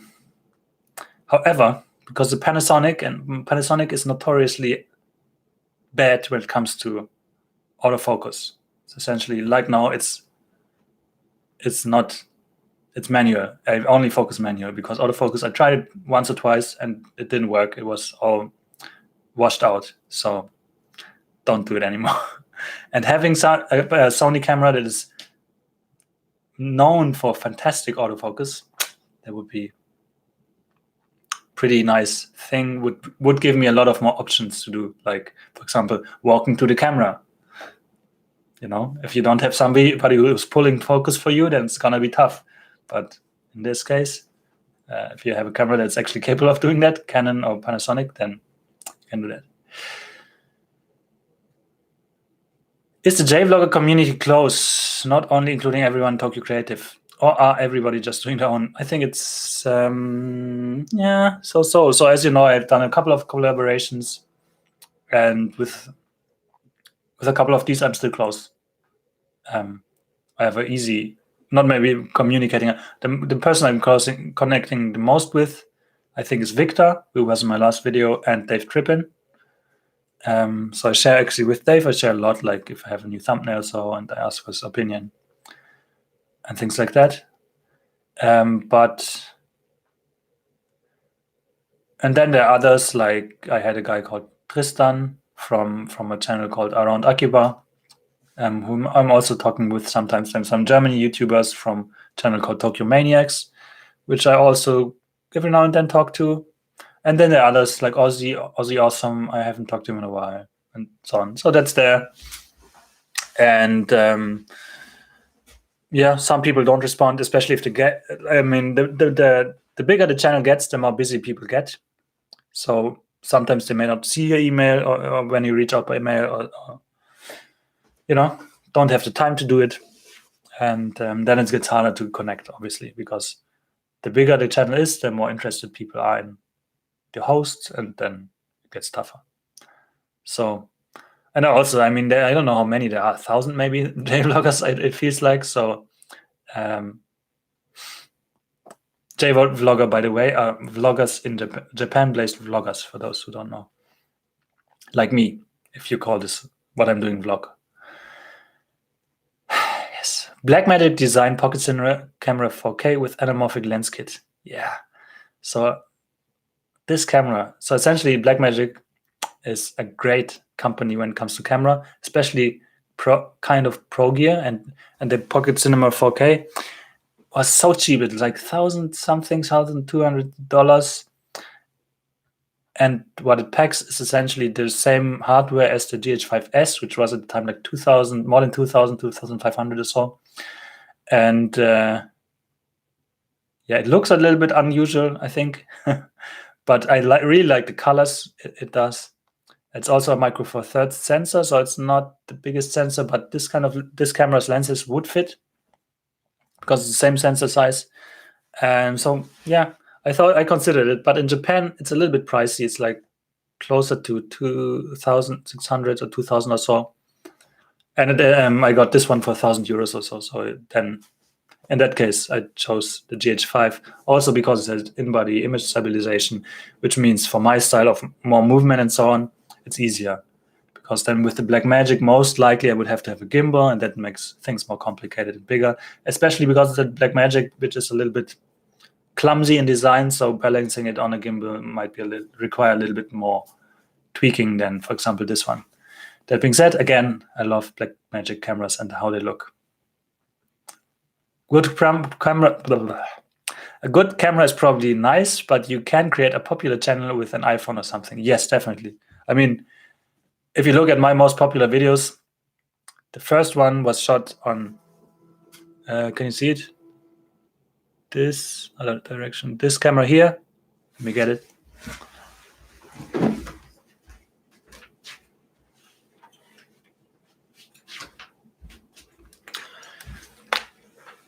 I'm glad I'm wearing pants. The first one was shot on this camera here, which is a Canon EOS 700D, T5i in America, I think, which was released in 2013. So when I started, it was 2016. Back then, already 3 years old. Now it's 8 years old. Can only do HD, only in up to 30 frames per second. And it's really a beginner's camera. And with that, my most successful video was shot. My second most successful video was shot. My third most successful video was shot on a phone. Not this phone, but its predecessor, the OnePlus 3. So absolutely does not depend on your camera, although it's nice. I mean, at some point, I think I used it a lot to the point where I was limited by its capabilities. And then I changed. And that was, I think, a good idea. And then, okay, just read what Senpai Channel is posting here. And then, yeah, it improved. This improved a lot. So the feature that it had, the features it has are great. Okay, GH5 is also a camera Chris Broad uses, I believe. He used to use it, and then he switched to the S1H, which is a beast of a camera, and it's super heavy. It has, below the screen, it has a ventilator, actually. And you see that. And he also has the A7S III, so he has both of them. And let me quickly jump a couple of messages and go to what Senpai Channel is saying. So Senpai, I just mentioned Tokyo Maniacs because one person asked about the J-Vlogger community. So Senpai is one half of this Tokyo Maniacs channel. And also 100% of the Senpai Channel, which he's commenting with now. And he bought the A7S III. And as he says, it's orgasmic. Yeah. I mean, I didn't use it. I checked it in the store here at KS Denki, and it's fantastic, especially the autofocus. Oh my God. And also straight out of camera, natural profile, it seems to look pretty decent. Maybe don't have to do a lot of work and don't have to hold this into the camera all the time to get a reliable, good image. So yeah, I'm thinking about it. Probably if I would sell everything related to this one, it would be like $2,000 or so. So then still like 1,500 to go, and still don't have a lens. So and still don't have batteries, and still don't have faster SD cards. Computer's probably fine, but yeah, it's gonna be an investment, and I have to just justify this to my wife. Okay, now I go back. Automatic settings are for amateurs. Manual for the world. Yeah, maybe. I mean, I guess autofocus is also just a tool, and if you can use it to make something good or different kind of content, I think it's totally fine. I'm personally also not a fan of, when I started, I had everything auto. So autofocus, also here, This actually is on auto right now, this camera. Autos everything, ISO and aperture and so on. So wasn't necessarily always the most clever decision. But now I do everything manual except for ISO, for which I have a maximum set. So this gives me essentially like safety when it comes to image quality. Now that's getting a little technical. Sorry for the people who are not into that. Do you know Stefan, Solar JP, or Tokyo Foodie, both in Tokyo for some years already? She married a Japanese man and he is in esports. No, I don't. But I will search them quickly so that I remember to check them later. And let me know if they are good, and let me know if they sometimes do collaborations, if you know. I mean, as you know, what I'm putting out right now, my frequency is rather limited. So about one video a month. So I'm really picky now when it comes to collaborations. But I won't say no out of principle. Yeah, if you had like 1,000 people on a stream, people would have to super chat you to get your attention. Definitely, yeah. I mean, as you see, when we are 9 now, then if you see the big channels, that's what happens. Running around with bare feet and Nagano in the Alps, isn't it cold? Heated carpet, exactly. Hot carpet, as they call it here, below me, no problem at all. And then if I have to go for a longer time, I have these. I'm safe. Do you watch Tokyo Explorer? He takes videos on his OnePlus 8 Pro and it's so good. Image is very sharp with nice white balance. Also, streaming is better than most Twitch streamers with the Sony cams. Oh, no, I don't. Oh, maybe I'm even subscribed. I don't know. Maybe. Senpai channel says it's just so nice, but I agree financially it doesn't make sense. Yeah, not yet, Senpai, not yet. Channel remote control, no channel as in channel, like YouTube. Senpai's YouTube channel.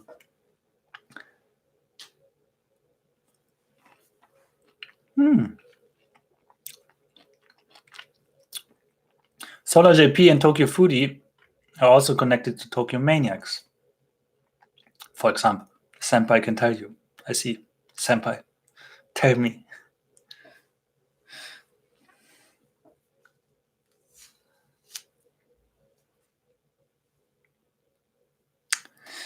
Yeah, cameras, I think.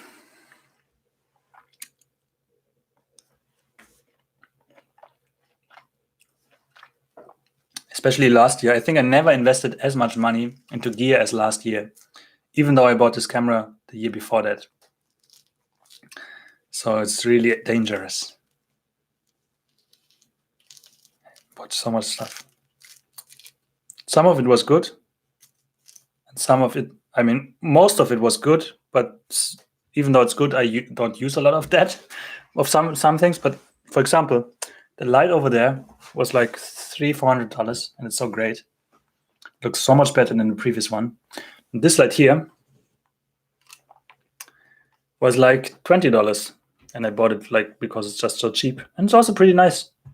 It's kind of soft, doesn't look too bad. It's not too much off when it comes to what it says about Kelvin, essentially how warm it is. And battery lifetime is also good, so no complaints actually. And I bought like a gimbal, which is a stabilizer, which I've used in one video now. So that was not the most clever because, as I mentioned before, gimbal is a little bit clumsy, very obvious you're shooting a video. So if you don't want to stand out too much. But on the other hand, if you go somewhere and you want to look professional, it's almost a must. So only in the last video, I think that was the first time I used it.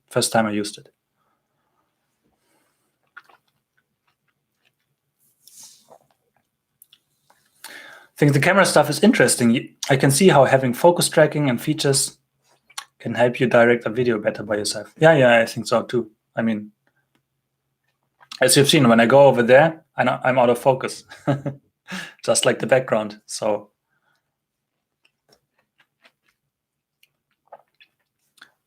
yeah, gimbal. So we are going to see more B-rolls. No.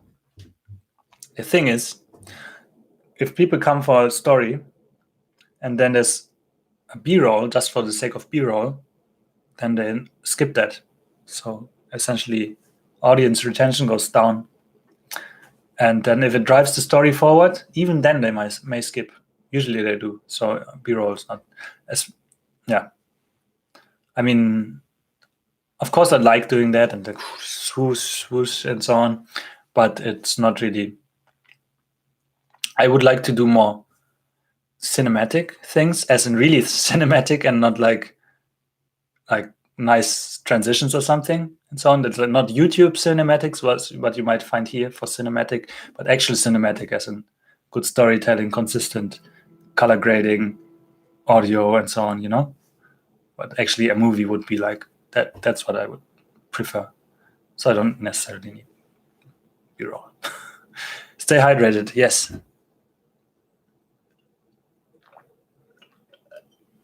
I do live streaming of sports and have a multitude of cameras from Blackmagic. Micro Studio camera 4K and the Ursa broadcast. Oh, nice. It's incredible value for money, but not the keys to success. Yes, I think so too. I also thought about getting one of this, I forgot the name, live streaming panels, the small ones, for like, I think $300 or so. But no. I mean, usually I use about 3 cameras or so for most videos.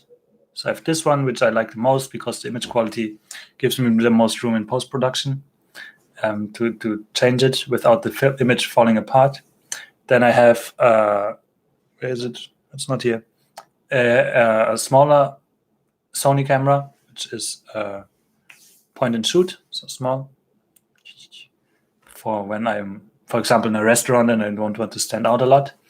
And I have an action camera, like a GoPro Osmo Action, it's called. And that's like, if I'm outside in good lighting situations and I want to vlog or something, there's a very wide angle, there's very good stabilization, and then it's super nice to use. Downside is when it gets a little bit dark, for example, this would be way too dark here, then the image is absolutely terrible.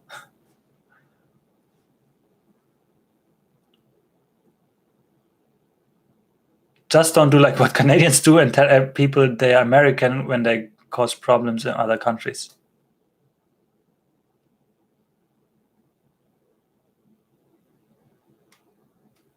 I'm not sure if I get it. Oh, I see. Okay, now I get it. That sounds very. Do all Canadians do that? I didn't know.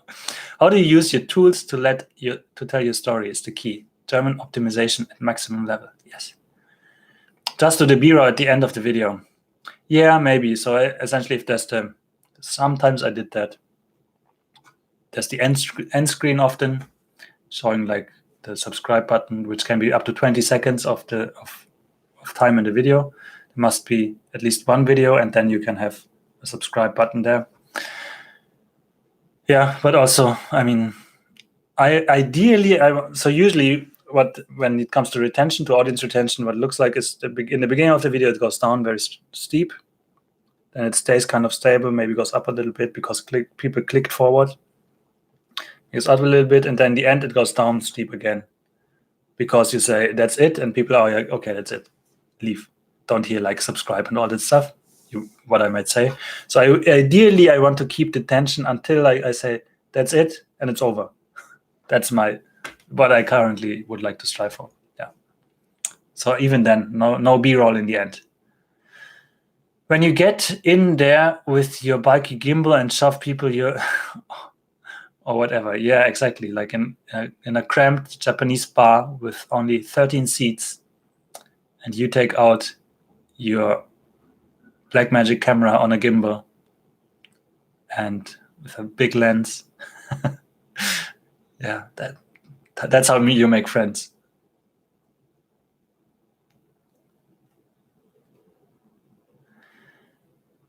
You really listen to Casey Neistat's tips a lot. I'm not sure. I think the only times I saw his tips was twice. Once was when a video he said how to vlog like Casey Neistat from Casey Neistat. I watched that one, and then I think he's posted something on Twitter. So, well, some young upcoming video maker offered him to support him in making his video better, and he replied essentially. He focuses on story, simple cuts. He takes what's that, Arial or some. He takes this kind of font because it's the standard font. Simple. So that's the principle there. Not necessarily what I do. Sometimes I go great length just to make 1-2 second thing, but I like that generally to keep it like watchable, because you can't make a 10-minute B-roll video where it's like swooshing all the time. And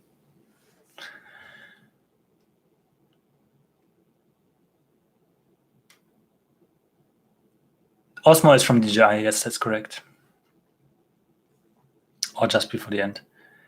Osmo Action is really nice, and I like it way more than the GoPro FOV. Field of view is a bit narrower, but the stabilization is better. 60 FPS, 2.7K, fully stabilized. This is awesome for real action.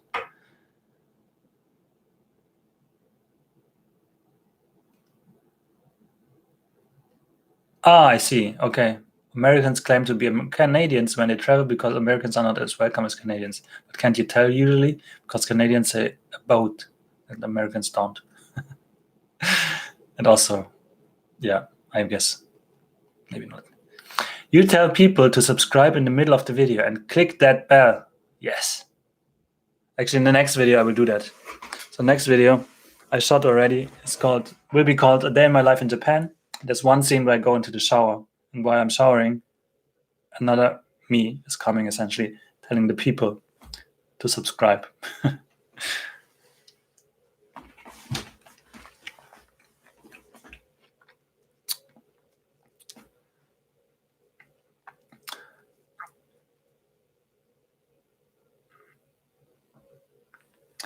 So let's say 10 more minutes, because it's already 11 p.m. and I need to work tomorrow. So if you have any question, want to say anything, now is your chance.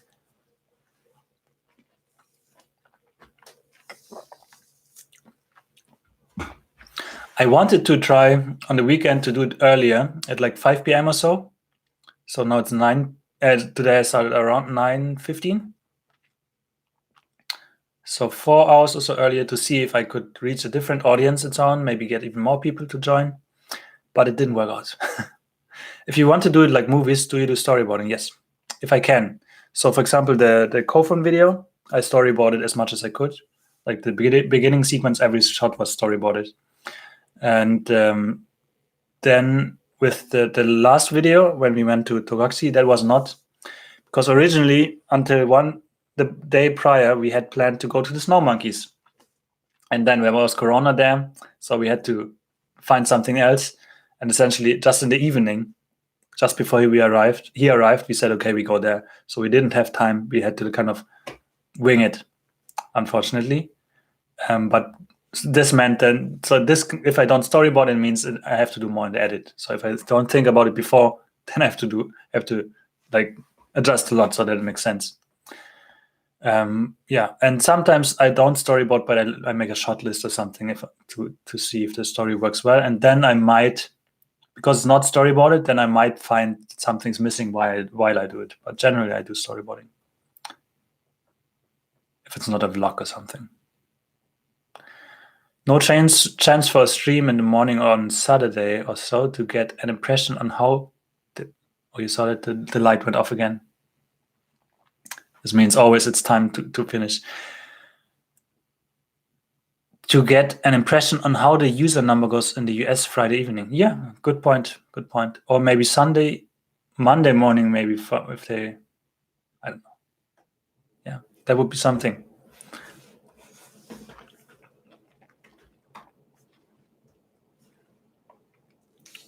Even now, I'm impressed when a lot of Germans or so show up here, because it's 8 hours earlier,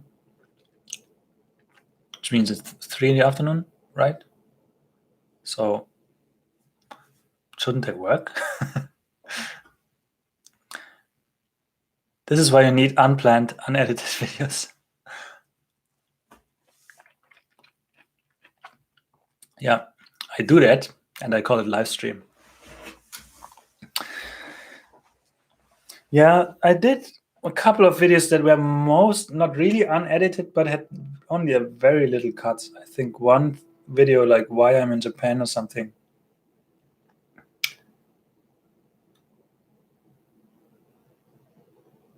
Don't be impressed, this runs on the second screen. I see. And Nico is also working at the site. It's very nice formulation, Nico.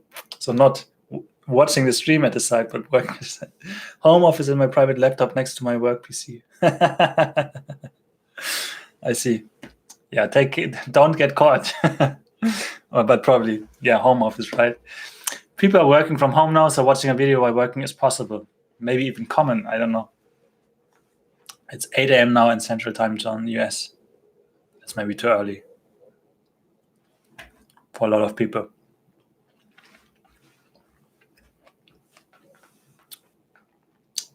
So Daniel, 8 a.m. This means when I started, it was 6.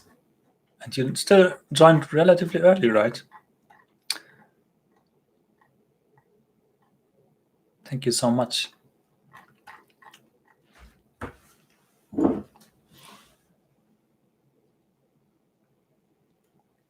I knew someone who would watch videos at work in the office. Yeah, me too. Happens, I guess. I personally can't really. I mean, if I do something that's very repetitive, it might work. But if I have to do something where it requires my focus, which is most of the time, doesn't really cut it. And woke up at 7 a.m. for work. I see. So indeed, if I would do it really in the morning, you could probably watch in the evening. 6 a.m., 8 a.m. work starts 9 a.m. and I wake up 8:55. God bless home office.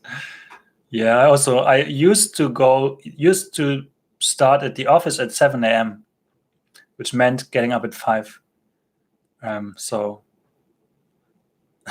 sometimes on YouTube you see like people, I got up at 5 a.m. for a month. This is what happened. I did for 2 years, more than 2 years. And I was just tired. That's what happened. And yeah, I used to get up super early because I wanted to go to the office before the whole commuting rush started, and then also go home before that. So I was not the first, but kind of one of the first, usually. But now, yeah. Today, for example, I slept until after 8 a.m. Can you believe it? I need some background noise to work. Normally, that would be the noise in the office, but now I have to do with YouTube videos. Yeah, maybe you can just have to make a Zoom video where everybody joins just to be there and make noises. Before the stream ends, like and subscribe, hit that bell, tell your friends. Yes, especially the last one, tell your friends. So if you think anybody you know might profit from this kind of videos, get some value out of it by being entertained, by learning something new, then you should definitely share it with them.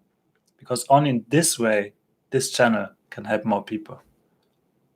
And we will cover a lot of Central Japan, the secrets, going forward. So this means a lot of things nobody of you or your friends have ever seen before.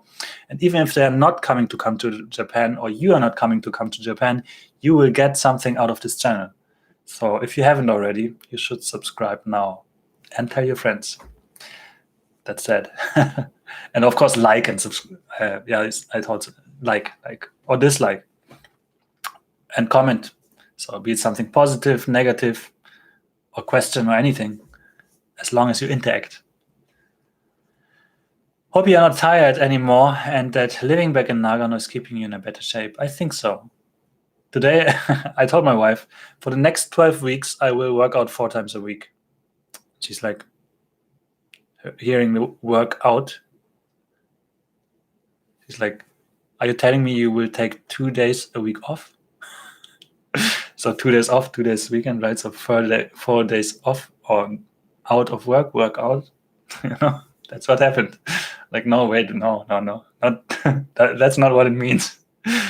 Open up multiple accounts and subscribe them all. Yeah, no, don't do that, because you should be an active subscriber.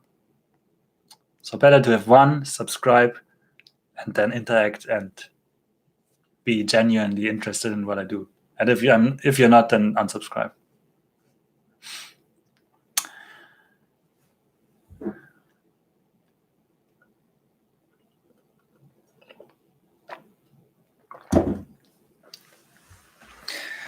And so for this stream, so far 19 people liked it, in case you're wondering.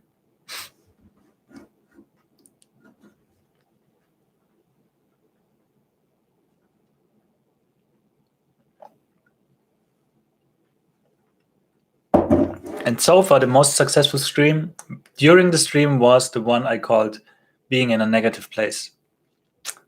So yeah, I don't like making negative titles. Every now and then I do them, and they always perform better.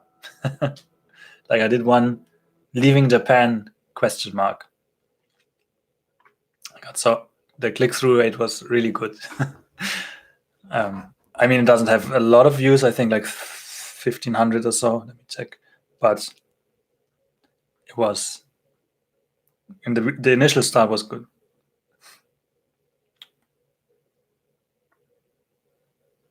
Wait a second. And then for two live streams or so, I did, after it was done, I changed the title to "Will Delete in 48 Hours." Then also a lot of people click, of course, because urgency. Oh, internet is slow today.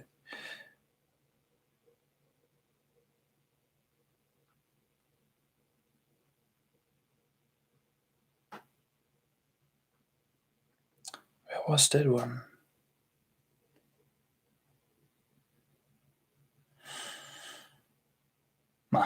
Anyway. Is there any popular areas in Nagano that you could do a video for? I mean, for the area, it's probably, if it was for the area, it would be Nagano directly, so Nagano Tourist Office or something. But no. So mostly not. So I mean, there's like essentially for Nagano City, the attraction is Senkoji Temple, but you're not allowed to film inside and so on. And then for Nagano itself, probably Matsumoto Castle, which is one of Japan's 3 most acknowledged castles. I think there's an official ranking. It's number 2 or so. And it's also one of the last original castles. It gets renovated every now and then, but it is still original, a wooden construction and so on. And if you go there, you see it wasn't glamorous at all living there, because it's for defense essentially.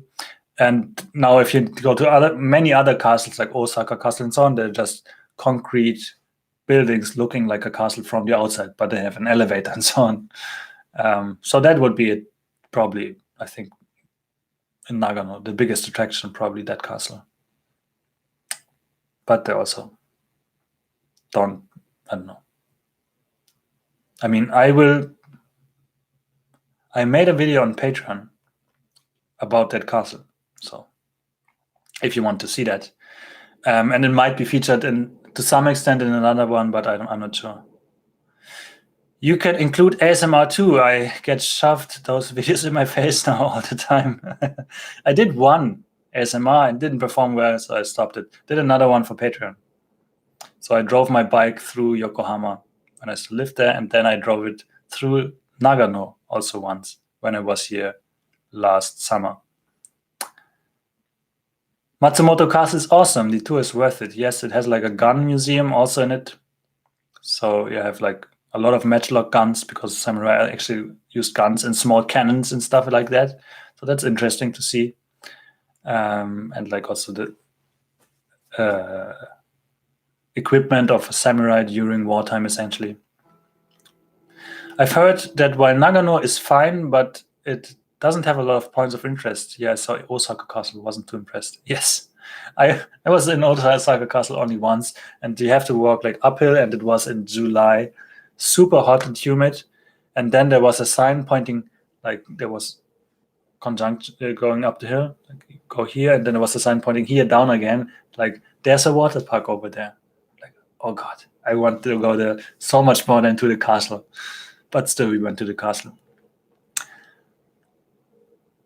And yeah, exactly. So that's one of my points to make this change in internal direction, because when Victor came here and it's like, okay, we don't go to the snow monkeys, where should we go? Ask a local. What does the local say? I don't know. They don't, even the locals don't know where people should go. So yeah. Naritanarima hajimashite from Nagoya. Nice to meet you. Naritanarima. Hajimemashite from Nagano. Himeji and Matsuyama castles are nice. I haven't seen them actually, not yet. So yeah, I think there are about 100 castles or so left in Japan, many of which are not original anymore. But yeah, even here, not so far from here, there is one in the mountains. I've never been there. I think there's a butterfly museum in there, something like that. And also one time I saw one for sale, which actually was a love hotel before, in the shape of a castle. So that's all. That also used to be a thing there.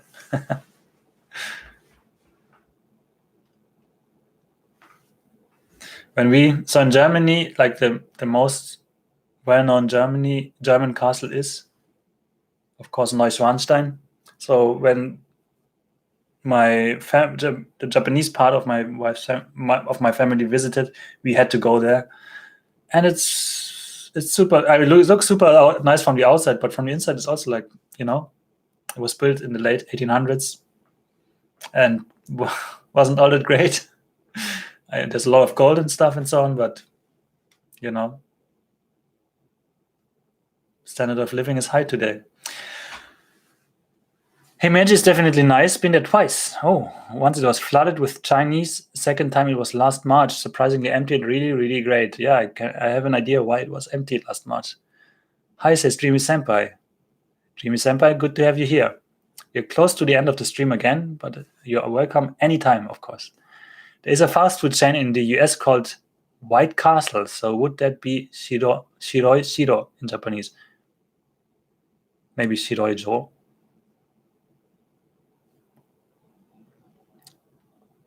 I guess it would be Red Joe in that case. Matsumoto Castle is also Karasujo, so Raven or Crow Castle, because it's dark black. What's the weirdest rule in Japan? Oh, that's a tough one. It's hard to say. It's hard to tell for me, because essentially I've gotten accustomed to a lot of things. But it might as well be something I'm not even aware of. So if anybody of you has a lot of weird rules or things they discovered here when you have been here, then let Benjamin know and me. It's tough to make this kind of videos like Weird Japan and so on, because it doesn't feel like that it's weird actually. Won't be late the next time. No worries.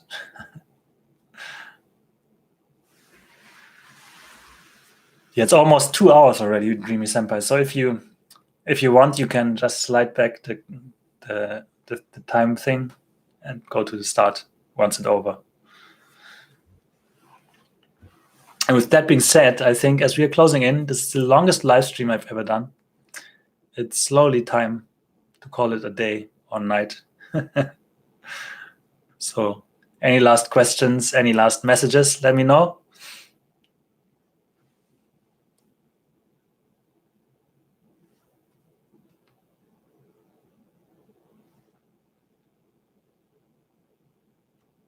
And if not, have a nice night. There you go.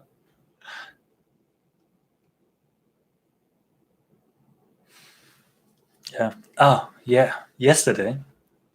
One more thing. Take care and stay safe. Yes, you too. You too. yesterday I finally ordered my first set of Japanese journey business cards. Was about time. Because essentially then, so going forward, if I want to go to places and shoot there and essentially contact them beforehand, then if I go there and do my introduction, then it's not just nice, but almost required to have a business card to show and exchange. Wow, says Benjamin. Yes, finally. Took me so long to design them. Essentially, what I did is just I looked through the stash of business cards I have from other people, which one looked the nicest. And oh yeah, it's kind of okay. And do a similar design, of course, with the new Japanese journey logo. Maybe you've seen it in the. Now it's official. Yeah. Maybe you've seen it in the banner of the YouTube channel. I changed it a little bit. Before it was like Japanese and then a Japan red circle thing, journey, and now it's just JJ and like outlines of J's. And you could see it in the beginning of the last video also. That's a great idea. Don't forget to crumple up the business card when they exchange it with you. I don't know what crumple means actually. Wait, crumple.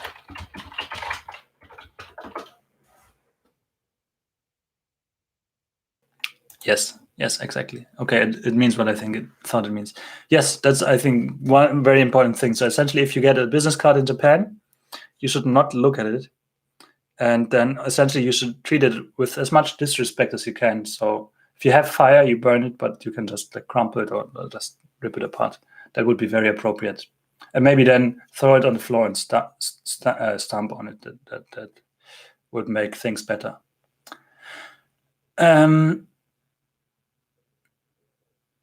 Yes, and that was not. That was a joke, in case it wasn't apparent. I'm still getting nervous exchanging business cards with Japanese business partners in fear of doing something wrong. Ha ha ha. Yes, I can see that. Especially, like, take with two hands if you can. If you have only one, because it changed one, you say, sorry for taking with one hand. And you turn it in a way that the other people can read what's on it, and so on. Very complicated. And if you're in a business meeting, then you put them in front of you. And if there's one, for example, if you have a business card case, I don't have one here, do I? No.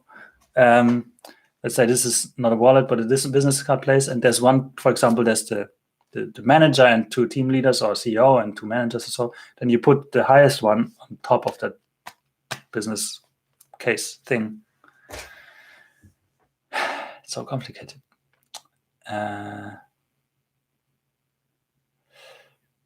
Sounds a bit like American Psycho. Quality jokes, yes. Somebody mentioned before I should do a comedy, so there you go. Germans are funny guys, yes. That's what I'm saying. SOC is IT security, like responding to security issues within the company or with customers, not just IT.